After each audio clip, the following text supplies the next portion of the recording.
Olá, meus amigos, Deus abençoe todos vocês e que o Espírito Santo, o Espírito de Deus, venha conduzir a nossa meditação e revelar a sua vontade para cada um de nós. Veja só, a minha amiga, e que coisa maravilhosa. Jesus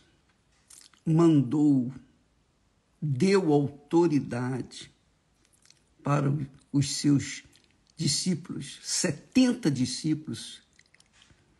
Ele comissionou 70 discípulos para irem pregar o evangelho, curar os enfermos, libertar as pessoas.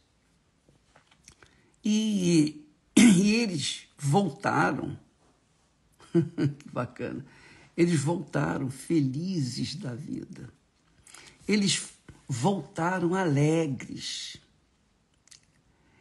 e muito alegres, mas muito alegres, porque os espíritos imundos se sujeitavam a eles, as pessoas eram curadas, as pessoas eram abençoadas, porque em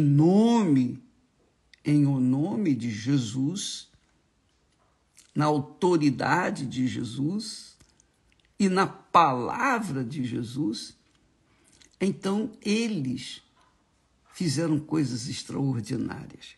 E quando eles falaram para Jesus, alegres, felizes, então Jesus disse assim: olha, vocês, nas minhas palavras, vocês não devem se alegrar porque os espíritos imundos se vos submetem, mas alegrai-vos antes por estarem os vossos nomes escritos nos céus. Muito legal, né?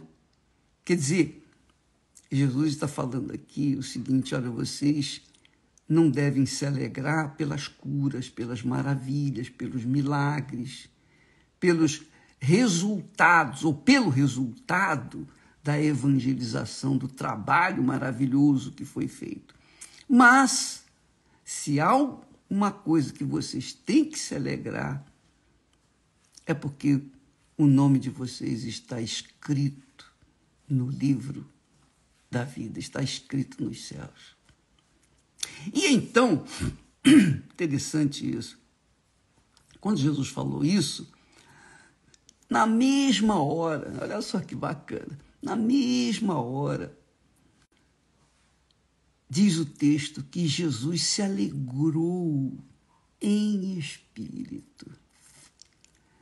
Diz o texto, naquela mesma hora, se alegrou Jesus em espírito. E porque ele estava alegre em espírito, porque ele estava muito alegre em espírito, então ele fez esta oração, esse louvor de graças, dando graças ao Pai. Ele disse: graças te dou, ó Pai, Senhor do céu e da terra, que escondeste estas coisas aos sábios e inteligentes e as revelaste às criancinhas, aos pequeninos. Assim é, ó Pai, porque assim te aprouve. Quer dizer, foi da tua vontade. Jesus se alegrou em espírito, e porque ele estava alegre em espírito, ele fez essa oração das profundezas da sua alma, dando graças ao Pai. Senhor dos céus e da terra. E aí, ele diz assim, voltando para os seus discípulos, ele disse assim, bem-aventurados, quer dizer, felizes, os olhos que veem o que vós vedes. Quer dizer, bem-aventurados os que viram, que têm visto o poder de Deus, as maravilhas de Deus. Porque está vendo, obviamente, né, um testemunho, ou testemunhos do poder de Deus. Então você vê, por exemplo, esse testemunho dessa jovem mulher que foi esfaqueada 20 e poucas vezes, não sei quantas vezes, e ela não morreu. Não morreu porque Deus a guardou, Deus a protegeu. E aí a gente vê a grandeza de Deus. Ele existe. Os incrédulos, os amigos dela, incrédulos, hão de dizer, realmente, isso é coisa de Deus, isso não é sorte, é coisa de Deus mesmo. Quer dizer, mesmo sendo incrédulos, eles estão vendo o testemunho do poder de Deus na vida das pessoas, inclusive dessa pessoa amiga deles. E Jesus disse assim, ele disse assim, olha só que bacana, que coisa maravilhosa. Ele disse para os seus discípulos, ele disse, eis que muitos gostariam de ver e não viram o que vocês estão vendo. E é verdade, muitos têm visto o poder de Deus. Sempre nós estamos postando aqui testemunhos maravilhosos, o dia inteiro, né? Nós colocamos na mídia todos os testemunhos que chegam até nós, do que Deus tem feito. Isso não é para mostrar o valor do trabalho, ou a eficiência do nosso trabalho, de jeito nenhum. Isso é para mostrar o poder de Deus para aqueles que ainda não viram esse poder, para que eles venham testemunhar, para que eles venham saber que Deus existe, que Ele continua vivo, e Ele é o mesmo. O que Ele fez no passado, Ele faz no presente e fará no futuro. Então, quando você assistir um testemunhos maravilhosos que têm sido postados aqui em toda a mídia da Igreja Universal do Reino de Deus, é para isso, é para que todo mundo saiba que Deus é o mesmo. Ele não mudou. O que Ele fez no passado, Ele faz no presente e o fará no futuro. Agora, o problema, e aí é que está o grande problema, é que as pessoas acreditam, elas reconhecem que o poder de Deus, reconhecem que Deus existe. Só que isso não significa que elas estão se convertendo, ou elas se converteram, ou elas se entregaram à crença no Senhor Jesus. Elas aplaudem, bate palma e etc. Porém, isso não significa mais do que isso. Mais do que isso. Porque elas continuam vivendo o que somente o poder de Deus pode mostrar. Agora, é claro que por conta disso, há pessoas que se convertem, que se entregam, que estão passando muitos problemas, dificuldades, e essas pessoas, por mais condições econômicas que tenham, por mais sábias que sejam, elas não conseguem resolver os seus problemas, por exemplo, de tristeza. uma tristeza interior, uma tristeza fora do comum, que nem ela entende, nem elas entendem. Infelizmente, essas pessoas têm um vazio na alma, carregam um vazio na alma. Para elas, o mundo é cinzento, não tem cor. Por quê? Porque dentro delas não houve ainda aquela revelação que o Pai nos dá através do Senhor Jesus. A revelação de que só Ele é o caminho, a verdade e a vida. Não tem por outro, não há outra porta pela qual a pessoa possa passar e entrar a vida ou conquistar a vida. Não há outro. Não há religião, não é o pastor, não é o bispo, não é o padre, não é o papa, não é o muçulmano, ninguém. Não tem ser humano, não tem religião, não tem nada que possa livrar uma alma do abismo, que possa dar sossego a uma alma aflita, senão o Senhor Jesus.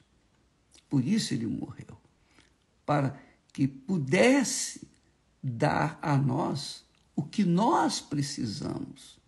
Não o que nós queremos, mas o que nós precisamos, necessitamos.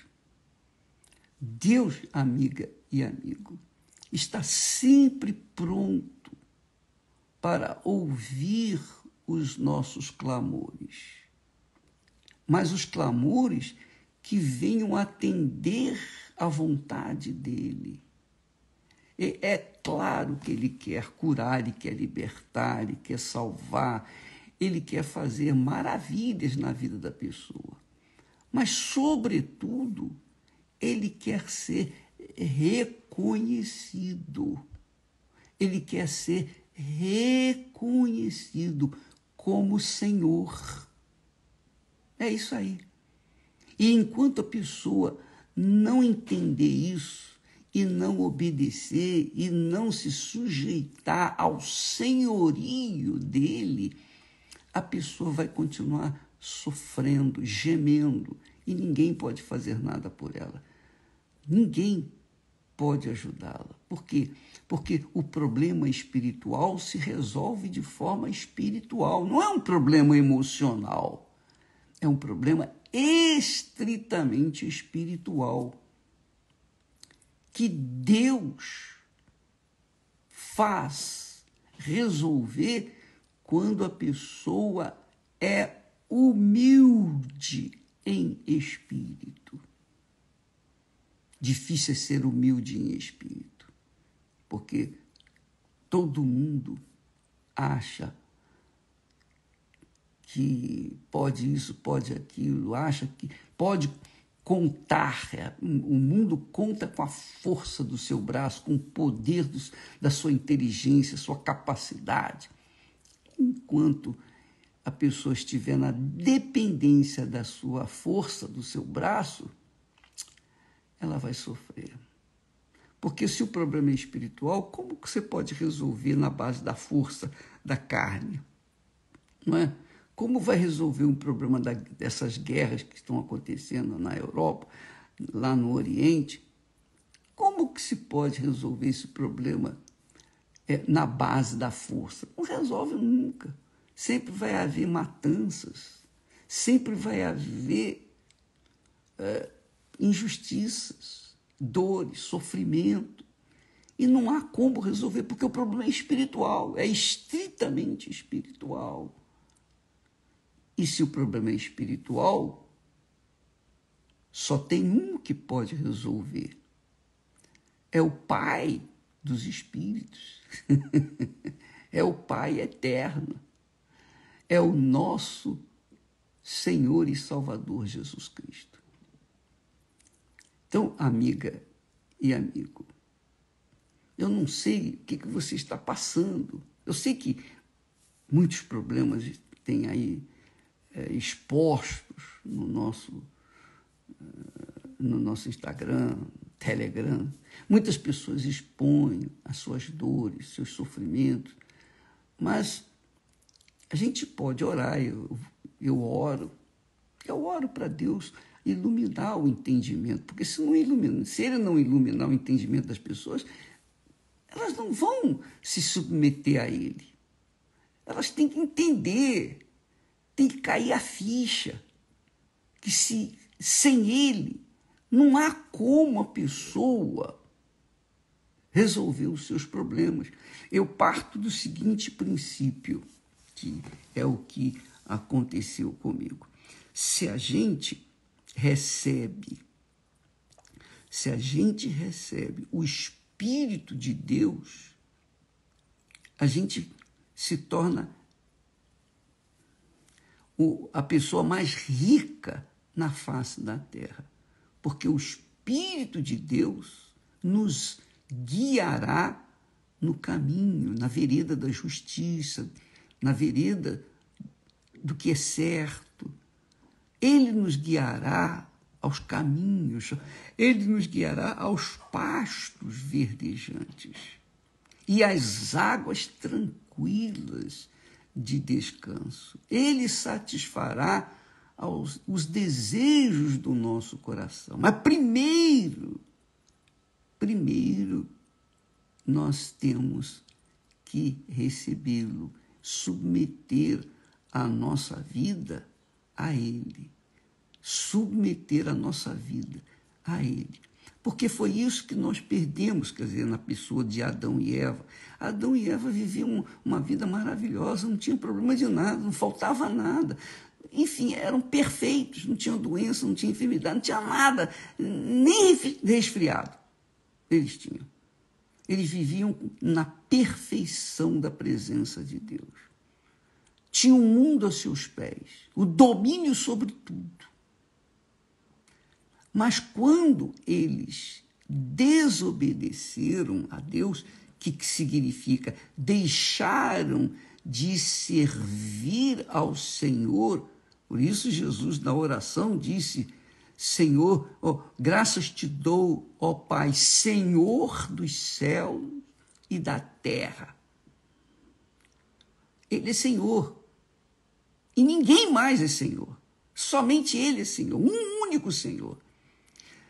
Então, quando Adão e Eva deixaram de considerá-lo como Senhor, único Senhor, e quiseram e se submeteram e se sujeitaram à desobediência, à rebeldia, quer dizer, eles deixaram de se submeter à palavra de Deus e se submeteram à palavra do mal, à palavra do diabo. Pronto.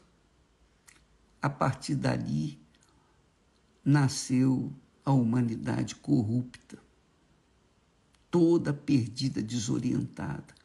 Para a pessoa voltar ao jardim do Éden, o jardim da inocência, ela tem que aceitar Jesus como seu único Senhor e Salvador e seguir as suas regras, obedecer a sua palavra. Não é só dizer, eu aceito Jesus como meu Senhor. Não, é você aceitá-lo e segui-lo. E segui-lo.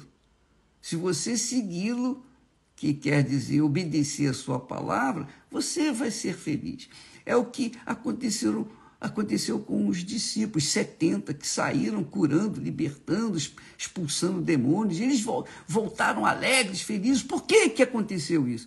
Porque eles obedeceram à voz do Senhor Jesus. Então, os demônios se submetiam a eles. As doenças eram curadas. Então, havia maravilhas. Por quê? Porque eles se sujeitaram à palavra de Deus, obedeceram, serviram ao Senhor Jesus. Então, o grande problema da humanidade é esse. A humanidade serve a si mesma, a carne, aos seus instintos, à sua vontade. Essa é a realidade. Você não precisa obedecer o diabo, basta você seguir aos seus instintos que estará satisfazendo a vontade do diabo. Mas se você quer obedecer à palavra de Deus, você vai ter que contrariar os seus instintos, as suas vontades, os seus desejos. Você vai ter que deixar de ser senhor do seu nariz para ser servo de Deus. É isso. Então, todos os conflitos no mundo se resumem nisso. Ou você serve a Deus, ou você serve a si mesmo. Em outras palavras, servir a si mesmo é a mesma coisa que servir o diabo. Porque ele instrui, ele inspira, ele orienta e a pessoa segue aqueles instintos. Por isso que esse mundo está uma baderna, uma bagunça. Mas você não precisa seguir essa procissão do inferno. Você pode mudar a sua vida. Basta se sujeitar à palavra de Deus. Basta sujeitar a sua vida ao Senhor, o único Senhor e Salvador Jesus Cristo. Então, o Espírito Santo vai guiá-lo aos pastos verdejantes. Então, quando você muda a cabeça, quando muda o seu pensamento e coloca o seu pensamento de acordo com o pensamento de Deus, então a sua vida muda e você se torna a pessoa mais feliz na face da terra. Isso aconteceu comigo. Eu posso falar isso também. Eu tenho autoridade para falar sobre isso. Então, eu abri mão da minha vontade. Eu abri mão do senhorio a mim mesmo. E deixei me levar pela palavra de Deus. Então, Deus transformou a minha vida. Então, amiga e amigo, pense nisso. A fé é uma questão de inteligência. É uma questão de inteligência, de sabedoria. Porque a fé não é sentimento. A fé é atitude. É um raciocínio. Você raciocina, você pesa, você pensa, você avalia. Você vem servindo a si próprio ou a si própria. Há quantos anos? Desde que nasci. Pois é, e o que deu? Como é que foi a sua vida? Uma droga. Pois é, porque você estava servindo a si mesma, a si mesmo. Mas quando a pessoa deixa de servir a si mesma para servir ao Senhor dos céus e da terra, o Senhor dos céus e da terra, então a vida dela muda o seu interior. Mudando o seu interior, vai mudar o seu exterior. Deus abençoe a você, minha amiga e meu amigo. Deus abençoe mesmo, abrindo o entendimento, iluminando a sua cabeça. Porque se Ele não fizer esse trabalho de abrir os seus olhos, você vai continuar cega, servindo a si mesmo, em outras palavras, também o diabo. E aí a vida fica realmente amarga. Deus abençoe. E hoje, você que tem família e quer salvar a sua família, hoje estaremos todos na Igreja Universal do Reino de Deus orando, clamando pela família. Você vê, o diabo, desde que entrou na vida do ser humano, ele destruiu o ser humano, destruiu o lar, destruiu os valores morais, espirituais. Um dos mandamentos da lei de Deus, que fala da obediência seguido de bênção, é no que diz respeito aos filhos honrarem seus pais. Honra teu pai, tua mãe. Por quê? Para que te prolongue os teus dias na terra. Então, quando a gente honra pai e mãe, então está escrito. Está escrito. Os nossos dias são prolongados na terra. Mas o diabo deturpou, mudou essa ordem, essa disciplina. Ele falou, não, vocês têm que ser livres, não tem que ficar dando ouvidos à voz da mamãe e do papai, você tem que saber o que você quer, fazer isso, fazer aquilo. Enfim, o diabo destruiu essa consciência de respeito, de amor ao pai e à mãe, de respeito para com o pai e para com a mãe. Então, quando o pai ou a mãe amaldiçoa o filho é amaldiçoado porque ele tem autoridade para isso. Seja ele bom ou mal, mas é pai, é mãe, tem autoridade. E o filho que é sábio vai obedecer o seu pai, sua mãe. Eu lembro que mamãe e papai, nós éramos 7, sempre nós tivemos o maior respeito, tanto para com a mamãe como para com o papai. E sempre éramos obrigados a falar bênção pai, bênção mãe. Se a gente não pedisse a bênção, ele levava um cascudo. E aí, o que aconteceu? Nenhum de nós foi rebelde, nenhum de nós foi vagabundo, nenhum de nós foi traficante, ou viciado, ou toxicômano, ou, enfim, nenhum de nós foi bandido. Não. Nós fomos criados dentro de uma disciplina. Não era perfeita, mas atendia pelo menos um princípio. Honra teu pai e tua mãe para que te prolonga os dias na terra. E isso aconteceu. Deus abençoe a todos e até amanhã. Deus abençoe. Amém.